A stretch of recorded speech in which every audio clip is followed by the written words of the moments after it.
마태복음 11장 28절부터 30절에 있는 말씀, 우리 다 같이 한번 앞에 화면 보면 나와 있습니다. 다 같이 읽겠습니다. 수고하고 무거운 짐진 자들아 다 내게로 오라. 내가 너희를 쉬게 하리라. 나는 마음이 온유하고 겸손하니 나의 멍에를 메고 내게 배우라. 그리하면 너희 마음이 쉼을 얻으리니 이는 내 멍에는 쉽고 내 짐은 가벼움이라 하시니라. 아멘. 1992년 MBC 10대 가수 가요제에서 최고 인기상을 받으면서 또 큰 인기를 누렸던 노사연 씨라는 분이 계십니다. 그분이 그때 발표했던 곡이 만남이라는 그런 노래였습니다. 우리의 만남은 우연히, 따라하지 마세요. 그것은 우리의 바람이었어. 사랑해, 사랑해, 너를 사랑해. 이런 노래였습니다. 우리의 만남은 바람이 있었고 또 사랑하는 마음이 있었기 때문에 결코 우연이 아니다 하는 그런 이야기가 이 가사 속에 담겨져 있습니다. 오늘 저희 교회에 오신 여러분을 진심으로 환영합니다. 특별히 새로 오신 여러분들을 진심으로 환영하고 축복합니다. 교회에서 이웃 초청잔치가 있으니까 이번 한 번만 꼭 같이 가자 하는 이런 간절한 권유 때문에, 그래, 이번 한 번만 내가 간다, 이번이 마지막이다 하고 다짐하고 오신 분들 혹시 계십니까? 그럼에도 불구하고 여러분, 우리의 만남은 우연이 아니라는 것입니다. 우리의 만남은 하나님이 계획하셨고 또 하나님의 축복입니다. 좋은 배우자를 만나는 거 축복이죠. 좋은 친구를 만나는 거 또한 축복입니다. 사람이 살아가면서 좋은 이웃을 만나고 무엇보다도 좋은 스승을 만나는 것 얼마나 우리에게 귀한 축복인지 모릅니다.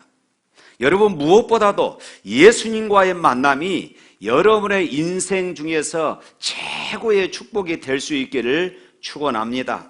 아주 행복한 만남이 되어질 것입니다. 인생에서 잊혀지지 못할 그런 만남이 되어질 것이에요.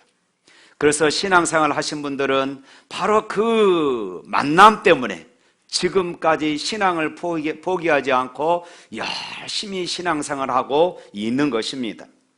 예배당에 들어올 때는 어떤 분들은 10,000가지의 생각을 가지고 왔지만은 예배당 문을 나설 때는 행복과 만족과 기쁨과 그리고 이로함을 가지고 갈 수 있기를 축원합니다.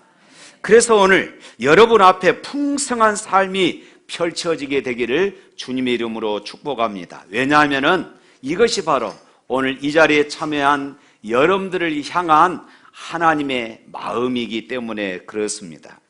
사랑하는 여러분, 현대인들에 있어서 가장 중요한 정신적인 말이 뭐냐 하면은 바로 이 스트레스라고 합니다. 병원에 가서 의사에게 진단을 받으면은 대부분 스트레스 이야기를 합니다. 스트레스를 좀 적게 받으십시오. 스트레스를 가능하면은 좀 받지 마십시오. 여러분, 그것이 가능합니까? 우리의 경제가 발전하면 발전할수록 우리의 스트레스, 우리 사람들이 받는 스트레스는 더 많아진다고 그럽니다. 그래서 스트레스가 만병의 원인이라는 이런 말도 있습니다. 이 세상 살아가면서 엄밀히 말하면은 스트레스를 받지 않고 살아가는 사람은 아무도 없어요. 그 나라가 경제가 더 부흥하면 부흥할수록 스트레스는 더 커져요. 그래서 행복지수, 세계에서 행복지수가 가장 높은 나라가 가장 가난한 나라라고 그렇게 통계적으로 나와 있지 않습니까?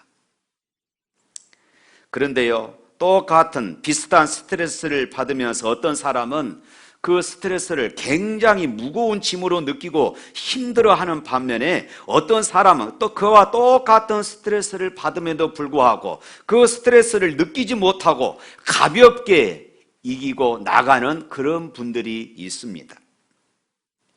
어떤 분들은 스트레스가 무척 힘들고 무척 어렵고 무척 부담스러운 그런 사람들이 있어요. 이런 분들은 스트레스가 바로 병의 원인이 되어지기도 합니다. 이처럼 수많은 종류의 스트레스, 이것이 오늘 우리 현대인들에게 있어서 또 다른 하나의 짐이 되어지고 있다는 사실입니다.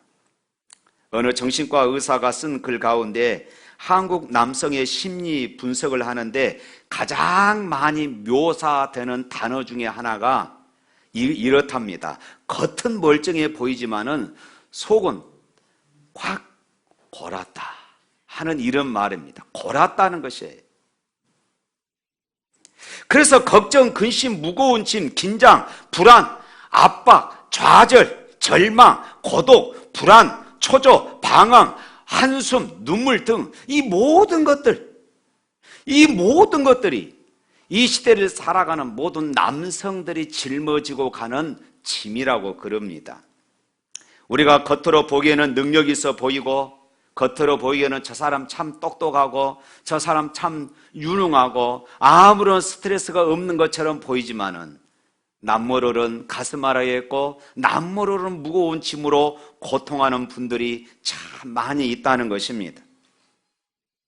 이것이 바로 현대를 살아가는 모든 사람들의 모습인 것입니다. 그래서 오늘 본문에 그렇게 말하고 있지요. 수고하고 무거운 짐진 자들아.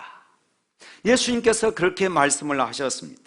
인간에게는 죄와 허물, 고통, 질병, 걱정, 근심, 염려, 죽음이라는 것에 그런 고민들을 다 가지고 살아갑니다.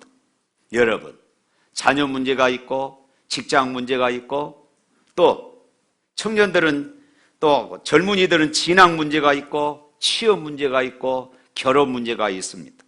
가정 문제, 부부 문제 등 수많은 문제 속에서 우리 현대 인간들은 살아가고 있습니다. 수고와 무거운 짐에 눌려서 살아가고 있다는 것입니다. 그런데 우리가 눌려있는 상태에서는 절대로 행복할 수가 없어요. 아무리 좋은 환경에서 살아가고 있다고 할지라도 심령이 눌린 상태에서는 절대로 행복을 누릴 수가 없어요. 아무리 값비싸고 멋진 침대를 산다 할지라도 그 침대가 나에게 깊은 잠을 주지는 못하지 않습니까?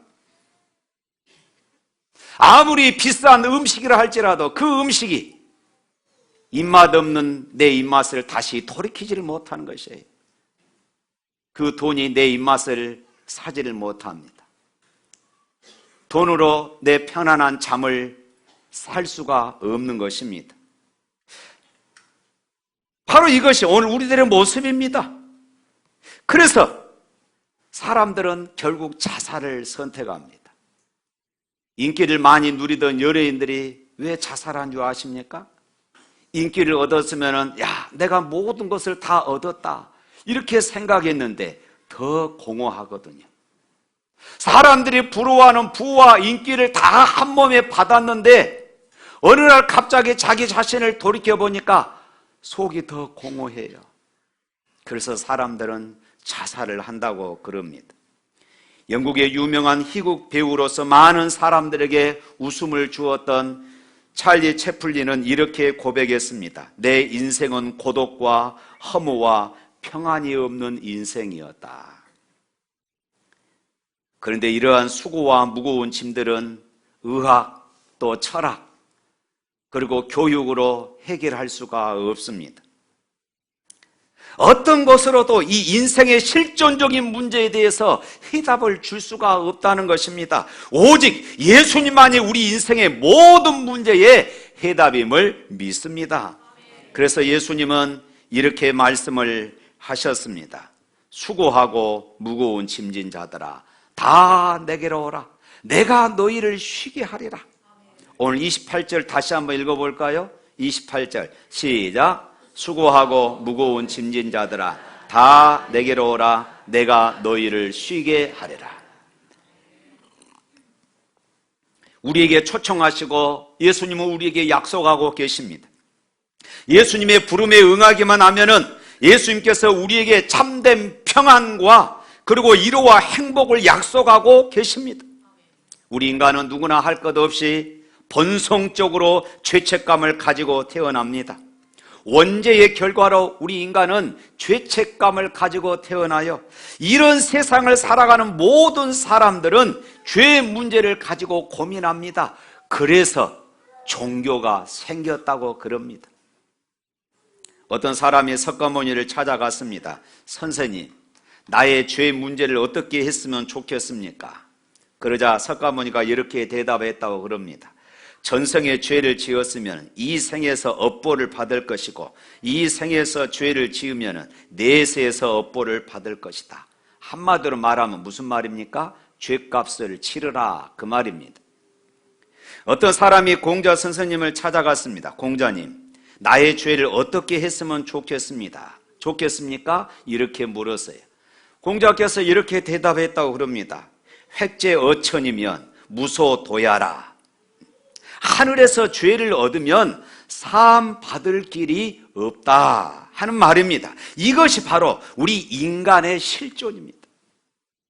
예수님을 모르는 사람들의 마지막 결론이 바로 이것이에요. 불교계의 성자로 칭송받았던 성철 스님은 죽음 앞에서 이렇게 말했습니다.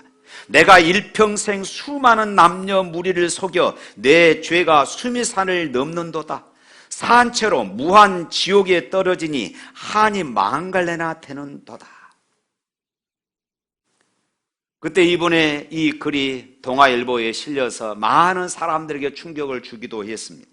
그가 최후로 남긴 말입니다. 일평생 득도를 위해 고생을 했지만은 열반, 다시 말해서 구원, 부처에 이르는 것, 이것에 이르지 못했다는 것입니다. 열반의 가는 길을 찾지 못했을 뿐만 아니라 많은 사람을 잘못된 길로 미혹했다는 뼈아픈 고백을 하고 후회와 한을 남기면서 끝도 안 보이는 지옥으로 간다고 그렇게 고백을 했습니다. 어떻게 그럴 수 있습니까? 성철 스님은 남들이 흉내 낼 수도 없는 고행을 하며 수도에 평생을 바쳐온 분입니다. 인간적으로 보면은 자기를 내려놓고 자기를 쳐서 복종시키는 그런 삶이 존경스럽기도 합니다. 그런데 끝내 인생의 길을 찾지 못했다고 했으니 인생의 답은 도대체 어디에 있다는 말입니까? 성경은요, 예수님께서 이렇게 말씀을 하셨습니다. 요한복음 14장 6절 말씀입니다. 우리 화면에 보고 한번 다 같이 읽어볼까요? 시작. 예수께서 이르시되 내가 곧 길이요 진리요 생명이니 나로 말미암지 않고서는 아버지께로 올 자가 없느니라. 예수님만이 우리 인생의 모든 문제의 열쇠이고 예수님만이 내가 천국에 이를 수 있는 유일한 길이라고 말씀하고 있어요. 또 말씀합니다. 이사야서 1장 18절 말씀입니다. 오라 우리가 서로 변론하자. 너희 죄가 주홍 같을지라도 눈과 같이 희어질 것이요 진홍같이 붉을지라도 양털같이 희어지리라. 할렐루야. 어떤 죄를 지은 자라 할지라도 예수님께서는 다 용서해 주시고 깨끗하게 해 주신다는 말씀입니다. 우리의 죄를 용서해 주실 뿐만 아니라 불안과 걱정과 근심과 좌절감, 이 비참에 허덕이는 사람에게 평안과 안식을 주심을 믿으시기를 바랍니다. 사랑하는 여러분, 이 땅에 수없이 많은 사람들은 인생의 고달픈 짐을 지고 살아갑니다. 경제적인 짐, 물질적인 짐, 정신적인 짐, 육체적인 짐, 많은 무거운 짐을 지고 고통 속에 살아갑니다. 그런데 예수님의 초청 앞에 나와서 그의 모든 짐을 다 내려놓고 참된 자유를 누리며 살아가는 그런 사람들이 또한 많이 있습니다. 어떤 사람은 육신의 질병으로 말미암아 말할 수 없는 고통과 좌절감 속에 살아가다가 예수님 앞에 초청받아 나와서 치유와 참된 자유함을 누리는 분들 또한 많이 있습니다. 예수님께서는 잘난 사람만 부르신 것이 아닙니다. 우리의 형편, 우리의 있는 모습 그대로를 예수님은 다 인정하시고 다 받아주시며 우리에게 필요한 것들을 채워주시고 우리의 모든 삶의 문제를 해결해 주심을 믿습니다. 오늘 28절 말씀에 그렇게 말하고 있습니다. 내가 너희를 쉬게 하리라. 29절에 또 이렇게 말합니다. 너희 마음에 쉼을 얻으리라. 오늘 예수님의 초청을 받고 이 자리에 온 여러분들에게 예수 그리스도를 통해서 주어지는 영원한 생명, 영원한 기쁨, 영원한 안식, 영원한 평안, 참된 행복이 여러분들의 심령 속에 임하시기를 축복합니다. 흔히 모든 사람들은 운명을 타고난다고 이야기를 합니다. 그래서 사람들은 팔자대로 살아간다고 이야기를 하지요. 서울에서 점을 치며 30년을 살아온 유명한 점쟁이가 있었습니다. 실제로 있었던 간증입니다. 그가 어느 날 전철을 타고 가는데 맞은편에 앉은 어떤 부인의 모습을 보니까 너무나도 화려하고 아름다운 모습입니다. 얼굴을 자세히 쳐다보니까 분명히 자기가 수십 년 동안 보아온 관상으로서는 저분은 분명히 어느 집의 식모로 살아야 할 그런 관상이고 팔자였습니다. 그런데 입은 옷은 그렇지가 않았어요. 그래서 눈을 비비며 몇 번이고 쳐다보고 또 쳐다보았습니다. 아무리 보아도 그 부인의 운명은 고생을 해야 할 팔자가 분명했습니다. 그럼에도 불구하고 그의 옷차림은 화려했던 것입니다. 그래서 이 점쟁이는 그것이 궁금했어요. 저 부인이 식모가 아니라면 이제까지 자신이 남을 속인 것밖에 되지 않는다고 그분은, 이 점쟁이는 분명히 확신했습니다. 그래서 이 점쟁이는 전철에서 내려서 그 부인을 따라가기로 생각했어요. 그런데 이게 어찌된 일입니까? 그 부인이 가는 곳은 부자들이 사는 곳이었습니다. 그리고 그 부인이 발걸음을 멈춘 것은 아주 으리으리한 큰 집 대문 앞이었습니다. 대문을 열고 막 들어가려고 하는 그 순간 이 점쟁이가 이 부인에게 물었습니다. 저 부인, 말씀 좀 묻겠습니다. 저는 서울 장안에서도 유명한 점을 치는 사람입니다. 지금 우리나라의 정치계, 경제계, 사회에 유명한 인사들을 나를 만나지 않는 사람 거의 없을 정도입니다. 그런데 제가 보기에는 부인께서는 남의 집에서 식모살이할 팔자가 틀림이 없습니다. 그런데 지금 부인이 들어가는 이 집은 아주 큰 집이고 저는 분명히 부인이 이 집의 식모라고 생각하고 있습니다. 이렇게 이야기를 하면서 이 집과 어떤 관계이십니까? 이렇게 물었습니다. 그때 부인이 웃으면서 이렇게 말했습니다. 그러십니까? 선생님께서 지금까지 보아온 그 유명한 점술대로 맞습니다. 물론 저는 남의 집 식모살이나 할 팔자를 타고난 것입니다. 그때 이 점쟁이가 그렇지요. 내 말이 맞지요. 그러자 부인은 집으로 들어가자고 했고 이 점쟁이를 이제 거실로 안내를 했습니다. 그리고 차를 한 잔 내어오면서 자신을 소개합니다. 사람은 운명을 타고 태어나지요. 자신의 팔자대로 살아야 하지요. 하지만 저는 하나님을 믿고 예수님을 영접했더니 제 운명이 바뀌더군요. 그러면서 그는 이 점쟁이에게 예수님을 소개했습니다.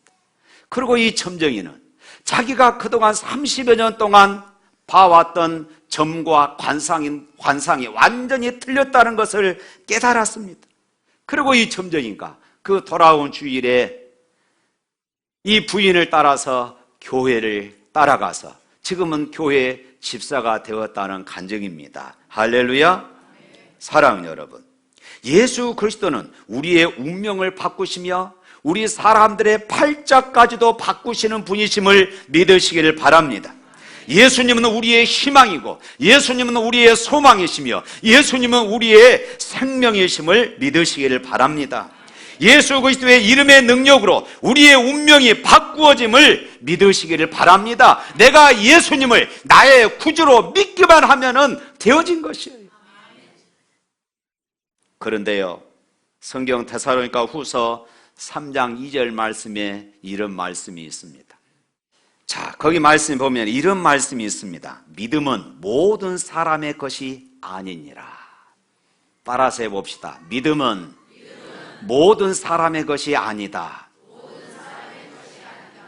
다시 말하면은 내가 믿겠다고 해서 믿어지는 것이 아니라는 것이에요. 또 반대로 나 안 믿어, 그런다고 해서 안 믿어지는 것이 아니라는 말씀입니다. 믿음은 모든 사람의 것이 아니다. 이 말은 내가 믿고 싶어서 믿는 것도 아니고 내가 믿지 않는다 해서 안 믿어지는 것이 아닙니다. 믿음은 하나님의 선물입니다. 할렐루야. 하나님께서는 아무에게나 무작정 이 선물을 주시는 것이 아니에요. 하나님께서 나에게 선물을 믿음을 선물로 주셔야만이 내가 믿어지는 것이에요. 할렐루야. 그러므로 여러분, 내가 믿어진다는 것은 이것은 대단한 것이고 내가 믿어진다는 것은 하나님의 축복이라는 것입니다. 그리고 하나님께서 이 믿음을 선물로 주시면은 내가 받기만 하면은 되는 것이에요. 사랑하는 여러분, 지금 이 시간 하나님께서 주시는 믿음의 선물을 받고 예수님을 만나서 여러분들의 운명이 바꾸어지고 모든 문제를 해결받는 그런 삶을 살아갈 수 있기를 축복합니다. 예수님을 여러분의 구주로 믿으시기를 바랍니다. 제가 여러분들을 도와드리겠습니다. 우리 다 같이 한번 눈을 감아 보실까요? 다 같이 한번 눈을 감아 보세요. 그리고 한번 저를 따라해 보시기를 바랍니다. 오늘 처음 나오신 분도 한번 따라해 보십시오. 사랑의 하나님, 저는 죄인입니다. 이 시간 예수님을 나의 구원자로 내 마음에 모시기를 원합니다. 예수님, 지금 내 마음에 들어와 주십시오. 나의 모든 죄를 십자가 위에서 다 해결해 주신 예수님, 나를 용서하시고 내게도 영생을 주옵소서. 이제 예수님은 나의 구원자시며 주님이십니다. 나를 구원해 주시니 감사합니다. 예수님 이름으로 기도합니다. 아멘. 사랑하는 여러분, 혹시나 오늘 새로 나오신 여러분, 방금 따라하시면서 무슨 생각을 하셨습니까? 오늘 딱 한 번만 가기로 했는데 이렇게 결심하고 나오셨습니까? 저는 여러분들에게 다시 한번 말씀드립니다. 오늘 딱 한 번만 교회 나가겠다 하는 결심이 여러분들이 천국까지 걸어가는 발걸음이 될 수 있기를 축복합니다. 하나님은 여러분 한 사람 한 사람을 사랑하십니다. 하나님은 오늘 여러분 한 사람 한 사람을 축복하기를 원하십니다. 하나님은 여러분 한 사람 한 사람이 영원한 생명을 갖기를 원하고 계십니다. 할렐루야.